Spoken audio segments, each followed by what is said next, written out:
A man stormed into my hotel lobby, absolutely certain I had deleted his reservation. He got loud, he got louder.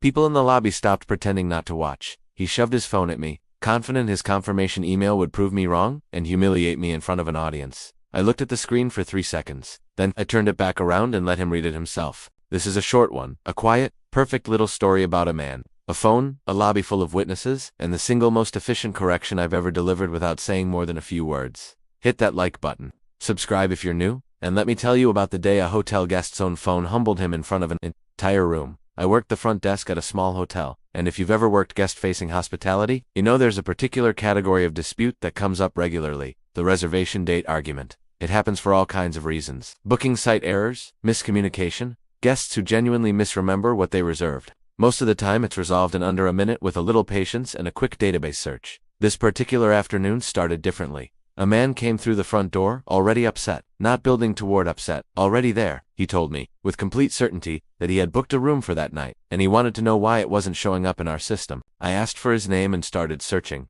Nothing came up under the standard spelling. I tried variations, different spacing, common misspellings, the kind of search flexibility you develop after enough years at a front desk dealing with reservation systems that don't always match how people actually spell their own names. I checked every reasonable permutation I could think of. There was no reservation for that night under any version of his name. I told him this, as gently and professionally as I could manage. And that's when the volume started climbing. He informed me that our system was always wrong, that this kind of error happened constantly, that I must have deleted his booking somehow, an accusation that, beyond being incorrect, doesn't actually reflect how hotel reservation systems work. But try explaining that to someone who has already decided you're the problem.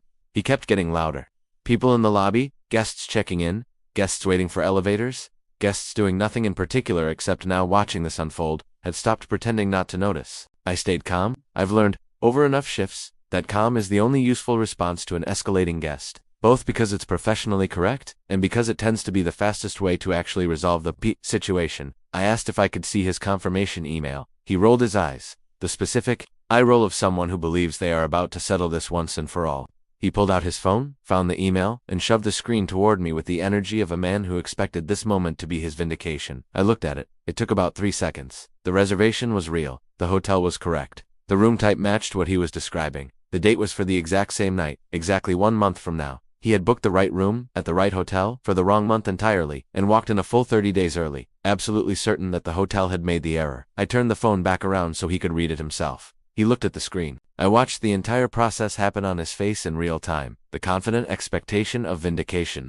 The brief confusion, as he actually read the date, and then the slow, complete collapse of certainty into something much quieter. He went silent. After a moment, he said one word. "Oh." I smiled. I handed his phone back. "We'll be happy to see you next month," I told him. He apologized under his breath. Quiet. Mumbled. The apology of someone who has just realized that an entire lobby watched him build a confident, loud accusation on top of a mistake that was entirely his own. He turned around and walked straight out the front door. Behind him, the lobby very suddenly found other things to look at. Phones came out. Conversations resumed. Everyone who had been watching the confrontation unfold immediately pretended they hadn't been paying any attention at all. What I love about this story is how little I actually had to do. I didn't argue with him. I didn't raise my voice to match his. I didn't need to defend the system, defend myself, or insist that he was wrong. I just asked to see the proof he was so confident would support him, looked at it for 3 seconds, and let him discover the truth on his own screen, in his own hands.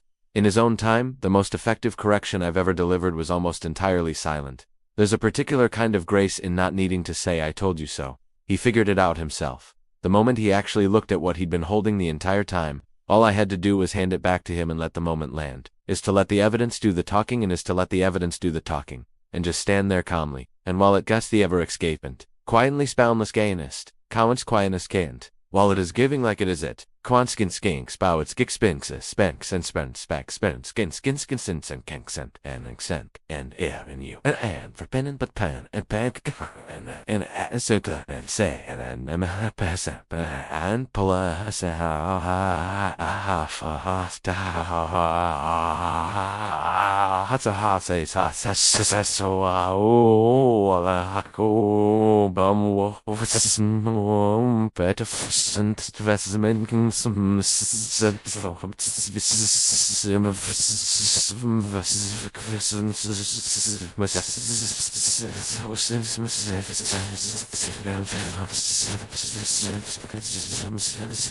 I want every story. And if y'all want more tales of patience winning over volume, subscribe. New story every week. See you in the next one.